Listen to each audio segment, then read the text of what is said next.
As-tu déjà eu l'impression que ta vie n'était qu'une succession de luttes? Comme si, à peine une épreuve terminée, une autre frappait déjà à ta porte?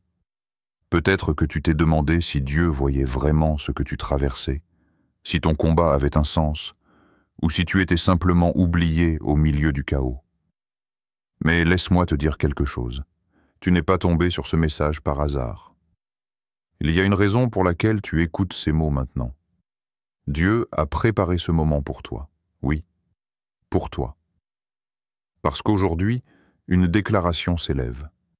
La lutte prend fin et le repos commence. Ce que tu vas entendre n'est pas une simple suite de belles paroles. C'est une révélation, une invitation à entrer dans une nouvelle saison de ta vie. Une saison où tes épaules s'allègent, où ton cœur respire à nouveau, où les batailles cessent de te voler la paix. Alors reste attentif, car chaque mot qui suit est une clé qui peut ouvrir devant toi un chemin que tu ne soupçonnais pas. Dieu a tout vu. Il y a des instants dans la vie où l'on croit marcher dans une obscurité si profonde que même sa propre respiration semble étrangère. Tu sais de quoi je parle. Ces nuits interminables où tes pensées tournaient en cercle, où chaque souvenir douloureux revenait avec le poids d'une pierre. Tu avais l'impression que personne ne voyait tes larmes, que ta souffrance se perdait dans le silence. Mais il faut que tu comprennes une vérité aujourd'hui.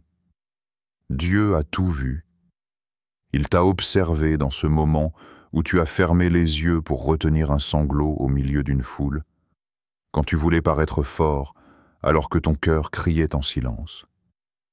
Il a été présent dans ce matin où tu t'es levé avec cette fatigue lourde, cette impression que le simple fait de poser un pied devant l'autre relevait d'un miracle. Oui, il était là quand tu as souri pour les autres, alors que toi-même tu avais envie de disparaître. Et si tu croyais que ces instants étaient vides de sens, détrompe-toi. Rien de ce que tu as traversé n'était une erreur. Chaque injustice, chaque déception, chaque trahison faisait partie d'un terrain d'entraînement invisible. Ce n'était pas un hasard, c'était une école spirituelle. Les larmes que tu as versées ont arrosé la graine de ta croissance intérieure. Dieu n'a jamais détourné le regard, même lorsque tu pensais être ignoré. Au contraire, il a compté chacune de tes blessures comme un sculpteur compte chaque coup de ciseau sur la pierre qu'il façonne. Là où toi tu ne voyais que brisure, lui voyait déjà l'œuvre en train de se révéler. Tu te rappelles peut-être de ces personnes que tu as aidées, même quand toi-même tu étais épuisé. Ces gestes, il les a vus. Ce courage de ne pas céder à la haine malgré les trahisons, il l'a noté. Ces prières silencieuses, que tu n'avais même plus la force de formuler avec des mots, il les a entendues comme une mélodie qui montait de ton cœur fatigué jusqu'à son trône. La douleur que tu as portée en silence n'était pas une punition, mais une préparation. Chaque tempête a poli ton discernement. Chaque désert a creusé en toi une capacité à entendre sa voix dans le calme. Chaque solitude t'a appris à te tenir debout sans l'approbation des hommes. Tu croyais que le feu allait te consumer, mais en vérité, il t'a purifié comme l'or. Dieu n'a jamais permis à tes luttes de te détruire, mais de t'élever. Ce qui semblait être une succession de défaites était en réalité une forge où ton esprit s'endurcissait. Les nuits les plus sombres ont façonné une lumière en toi que même l'ennemi ne pourra éteindre. Et aujourd'hui, si tu regardes en arrière, tu comprendras que tu n'étais jamais seul. À chaque effondrement intérieur, une main invisible te relevait. À chaque pas hésitant, une voix douce mais ferme chuchotait « Continue, je suis là ». Car oui, Dieu a tout vu. Et ce que tu croyais être une condamnation n'était que le chapitre d'une préparation pour ton prochain horizon. Le combat était spirituel. Écoute bien. Ce que tu as vécu n'était pas une simple série de malchances. Ce n'étaient pas de petites coïncidences malheureuses, ni un hasard cruel, non. Derrière chaque blocage, derrière chaque trahison, derrière chaque retard, il y avait un combat invisible. Un combat qui ne se jouait pas seulement dans ton quotidien, mais dans les lieux spirituels. Dès le premier souffle que tu as pris, ton existence a porté une marque. Une empreinte divine qui disait « Cette vie a un but, cette personne porte un appel ». L'ennemi a vu cette marque avant même que tu la comprennes toi-même. Et c'est pour cela que tu as été attaqué si tôt, si fort, et parfois sans raison apparente. Les portes qui se fermaient, sans explication. Ce n'étaient pas des portes ordinaires. C'étaient des portes que le ciel avait destinées à ton parcours, et l'ennemi cherchait à te faire douter avant même de les atteindre. Les cycles qui se répétaient dans ta vie, ce n'étaient pas des erreurs récurrentes. C'était un des pièges spirituels conçus pour te faire croire que tu étais coincé, bloqué, incapable d'avancer. Mais ce qu'il n'avait pas prévu, c'est que tu étais déjà fortifié par la main de Dieu. Que même dans tes larmes, il y avait une puissance qui grandissait. Que même dans tes faiblesses, le ciel déposait en toi une résistance que rien ni personne ne pouvait briser. L'ennemi pensait que si les épreuves s'enchaînaient, tu allais abandonner. Il croyait que si l'isolement persistait, tu allais étouffer ta lumière. Il imaginait que si la peur t'envahissait, tu allais renoncer à ton appel. Mais à chaque attaque, au lieu de s'éteindre, la flamme en toi s'est nourrie. Car ce combat n'a jamais été seulement le tien. Tu n'étais pas seul. Pendant que tu luttais, des anges étaient déjà positionnés autour de toi. Pendant que tu doutais, l'Esprit intercédait avec des soupirs plus profonds que tes mots. Pendant que tu pensais être abandonné, Jésus plaidait déjà ta cause dans les lieux célestes. Et c'est là que réside la vérité. Le verdict est déjà tombé. Le ciel a déjà déclaré ta victoire. Ce qui semblait perdu dans le visible était déjà scellé dans l'invisible. Tu étais protégé par une alliance que même l'enfer ne peut briser. Voilà pourquoi tu es encore debout. Voilà pourquoi, malgré les attaques, malgré la fatigue, malgré les blessures, il y a toujours une étincelle en toi qui refuse de s'éteindre. Parce que le combat était spirituel, mais la victoire aussi. Et cette victoire, elle ne peut plus être retirée. 3. Fin de la lutte constante. Il y a une saison où l'on a l'impression de pousser des montagnes avec ses mains nues. Chaque pas en avant ressemble à une bataille. Chaque petite victoire demande une énergie immense. Tu connais ces jours où tu te réveillais déjà fatigué, comme si le simple fait de continuer à exister demandait une force que tu ne possédais plus. Mais aujourd'hui, le ciel murmure autre chose. L'écho est clair. Tu n'as plus besoin de forcer. Les jours où tu devais arracher ta place dans la vie, les jours où tu avais l'impression de courir contre le vent, touchent à leur fin. Imagine un fleuve. Tant que tu nages à contre-courant, chaque mouvement brûle tes muscles et vide ton souffle. Mais lorsque tu te retournes, lorsque tu te laisses porter, l'eau devient ton allié. Elle te pousse, elle t'emporte, elle te fait avancer sans violence. Voilà ce que Dieu est en train de placer devant toi. Une nouvelle direction où tes pas ne seront plus lourds, mais légers. Les bénédictions qui semblaient inaccessibles, celles pour lesquelles tu as crié et prié, commencent à se déplacer vers toi. Elles viennent comme la rosée qui descend sur l'herbe au matin, sans bruit, sans lutte, mais avec certitude. Tu n'as plus besoin de frapper à toutes les portes, car les bonnes s'ouvriront toutes seules à ton arrivée. Tu n'as plus besoin de convaincre à tout prix, car ton simple passage révélera ton authenticité. Ce que tu ressentais comme une course épuisante se transforme en une marche rythmée. Non pas parce que la vie n'aura plus de défis, mais parce que tu ne les porteras plus de la même manière. Dieu a réajusté la balance. Ce qui te coûtait hier sera fluide demain. Ce qui te prenait des mois se fera en quelques jours. C'est un alignement divin. Comme si le ciel et la terre se mettaient en d'accord pour que tes efforts rencontrent enfin leur récompense. Tu ne seras plus celui qui mendie sa place, mais celui qui est attendu. Tu ne seras plus celui qui cogne sans cesse sur des murs fermés, mais celui pour qui la porte s'ouvre d'elle-même. Et dans ce nouveau rythme, tu vas sentir la différence.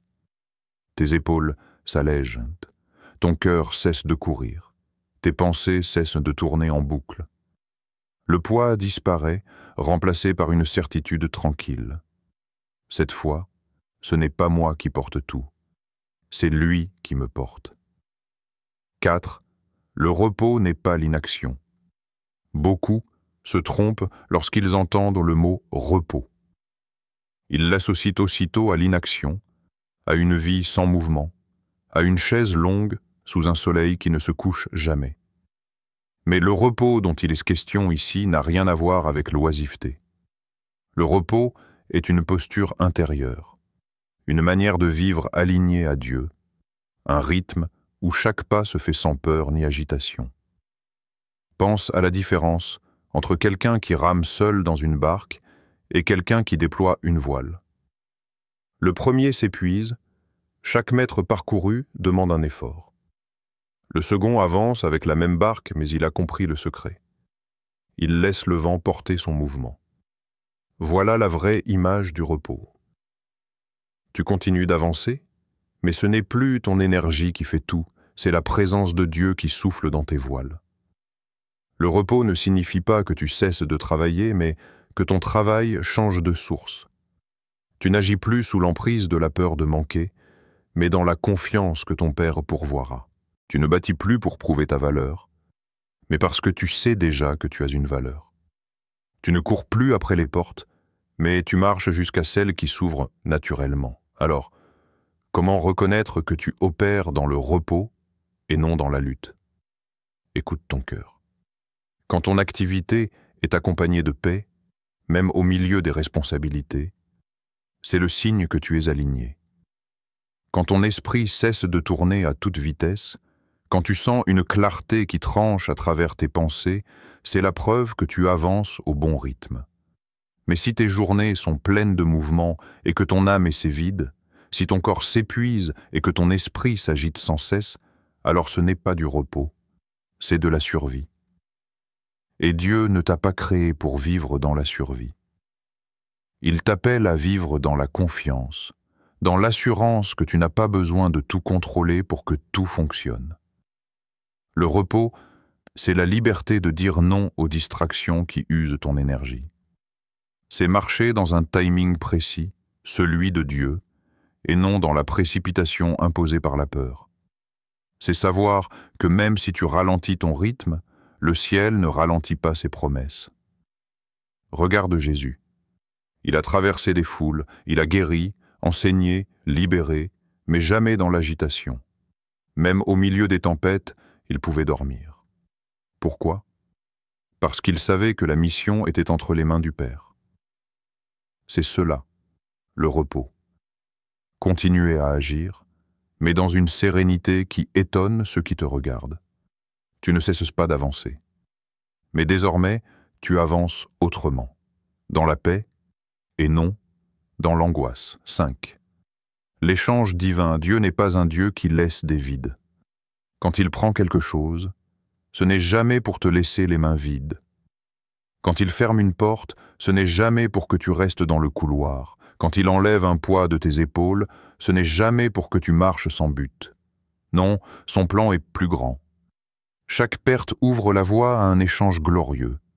Tu as porté des cendres, des restes de ce qui s'est écroulé, de ce qui a brûlé, de ce qui s'est effondré entre tes doigts.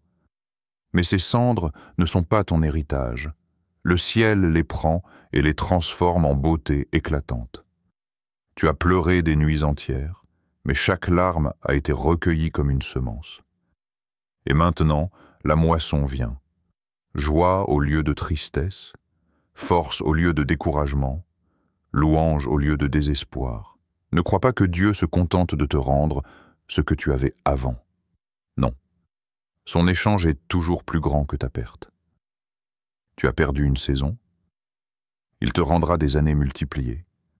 Tu as perdu des relations, Il t'apportera des connexions profondes, alignées, porteuses de destinée. Tu as perdu des opportunités? Il t'ouvrira des portes qui n'étaient même pas dans ton champ de vision. C'est l'économie du ciel. Un gain qui dépasse le calcul humain, car l'échange divin, ce n'est pas une simple restitution. C'est une surabondance. Tu ne reçois pas seulement un dédommagement, tu reçois une élévation. Là où il y avait honte, tu porteras une couronne. Là où il y avait silence, tu entonneras un chant de victoire. Là où il y avait cicatrice, il y aura témoignage. Et cet échange ne transforme pas seulement tes circonstances, il transforme aussi ton être intérieur. La peur qui dominait devient assurance. L'insécurité se change en autorité. L'angoisse se fond en une paix inébranlable. Les autres ne comprendront pas comment tu continues à sourire, comment tu continues à rayonner, mais toi tu sauras, ce n'est pas ta force, c'est l'éclat de l'échange divin, parce que Dieu ne restaure jamais à moitié. Quand il rebâtit, c'est toujours plus solide. Quand il guérit, c'est toujours plus profond. Quand il élève, c'est toujours plus haut que ce que tu imaginais. Voilà pourquoi tu ne retourneras jamais en arrière. Car ce que tu portes maintenant est plus précieux que ce que tu as perdu. Et cet échange, il n'est pas seulement pour toi. Ta vie deviendra le témoignage vivant que Dieu est capable de transformer la poussière en diamant, la douleur en mission, la défaite en victoire éclatante. En toi, d'autres verront que le Dieu qui restaure n'a pas changé. 6. La provision est déjà préparée. Imagine un banquet dressé dans une salle majestueuse. La table est longue, ornée de coupes étincelantes et de plats fumants. Chaque détail a été soigneusement pensé. Les sièges, les lumières, la musique qui flotte dans l'air. Tout est en place, tout est prêt. Et pourtant, les convives ne sont pas encore entrés. Voilà l'image exacte de ce que Dieu a préparé pour toi. Une provision anticipée. Une réponse qui t'attend déjà avant même que tu formules la question. Rien de ce que tu as traversé n'a pris Dieu par surprise. Les larmes qui t'ont échappé, il les connaissait avant même qu'elles roulent sur tes joues. Le problème qui t'a semblé surgir de nulle part, lui l'avait déjà vu de loin. Eh bien, avant que la tempête éclate, il avait déjà placé l'abri sur ton chemin. Tu vois, nous avons souvent cette habitude de croire que Dieu agit seulement après coup, comme si le ciel réagissait à nos difficultés. Mais la vérité est autre. Il travaille depuis la fin vers le commencement. Quand tu arrives au défi, la solution est déjà déposée. Quand tu poses la question, la réponse est déjà rédigée. Quand tu touches au manque, la provision est déjà en route. Regarde ton histoire.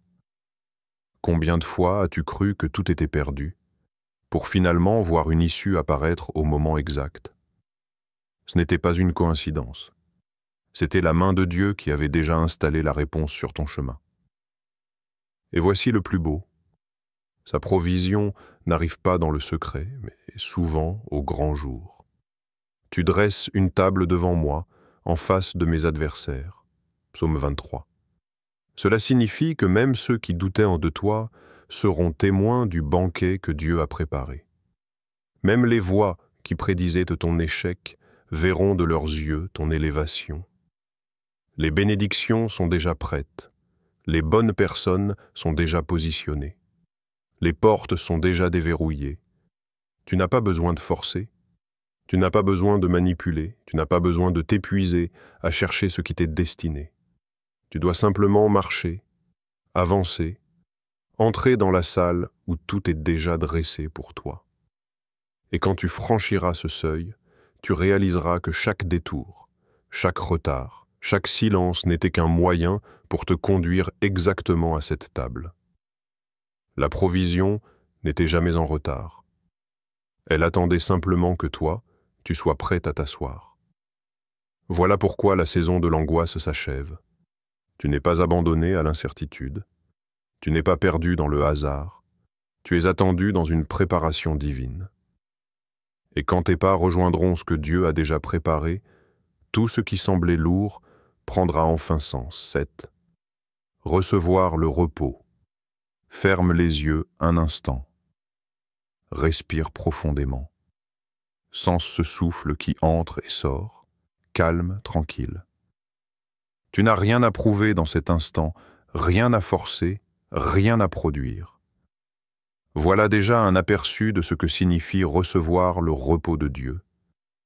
Le repos n'arrive pas parce que tout autour de toi devient parfait. Le repos ne dépend pas d'un agenda vide ou d'une vie sans défi. Non. Le repos est un choix, un acte volontaire, une décision intérieure de déposer ce que tu portes trop longtemps. Il commence quand tu dis « Je ne veux plus contrôler tout ce qui m'échappe. Seigneur, je te fais confiance. » Et là, une bascule s'opère. Ton cœur cesse de courir après 1000 réponses. Ton esprit arrête de tourner comme une roue sans fin. Ton âme, enfin, se pose. Ce n'est pas un repos qui t'endort, mais un repos qui t'éveille. Tu deviens attentif à sa voix, sensible à sa paix, porté par sa présence. C'est un peu comme marcher dans un champ au lever du jour. La rosée brille sur l'herbe, le vent est doux, et même si le monde est encore en mouvement, ton pas reste léger. Tu avances, mais sans hâte. Tu bouges, mais sans pression. Ton cœur bat, mais dans une assurance paisible. Voilà ce que Dieu t'offre. Un repos qui n'arrête pas ta marche, mais qui change ton rythme. Recevoir ce repos, c'est abandonner les urgences qui t'épuisaient. C'est dire non à cette voix intérieure qui te pousse sans cesse à courir, à produire, à prouver. C'est comprendre que ta valeur ne vient pas de tes réussites, mais de ton identité en lui. Et dans cette vérité, tout s'apaise. Tu n'attends plus la validation des autres pour être en paix. Tu n'as plus besoin que toutes les circonstances soient réglées pour sourire. Tu n'as plus peur de ralentir, car tu sais que Dieu ne ralentit jamais ses promesses. Le repos est une confiance incarnée. Confiance que le même Dieu qui t'a soutenu dans la tempête sera le même qui t'accompagne sous le soleil. Confiance que ce qui doit arriver arrivera en son temps, sans que tu n'aies à t'user pour l'obtenir. Confiance que tu es porté, aimé, protégé, déjà suffisant. Et à partir de ce lieu intérieur, chaque pas change. Tes relations deviennent plus légères, tes décisions plus claires, tes journées plus fluides. Ce n'est pas que les défis disparaissent, mais ils ne t'écrasent plus. Parce que tu n'avances plus seul, tu avances en paix. Alors aujourd'hui, choisis de recevoir ce repos. Pas demain, pas quand les circonstances seront parfaites, mais maintenant. Lâche ce poids, dépose cette pression, respire profondément et entre dans la tranquillité de celui qui t'attend les bras ouverts. Voilà le temps où la lutte cesse et où le repos s'installe. Pas un repos fragile qui s'effrite au premier obstacle, mais un repos solide, enraciné en Dieu, qui transforme ton regard et ton quotidien.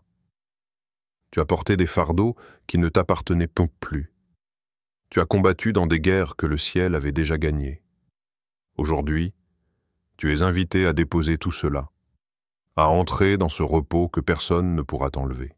Alors, marche avec assurance, lève les yeux avec confiance. Et souviens-toi, ce n'est plus toi qui dois tout porter, c'est lui qui t'élève. Le combat est terminé, la saison du repos a commencé. Et ce repos, il est à toi, dès maintenant.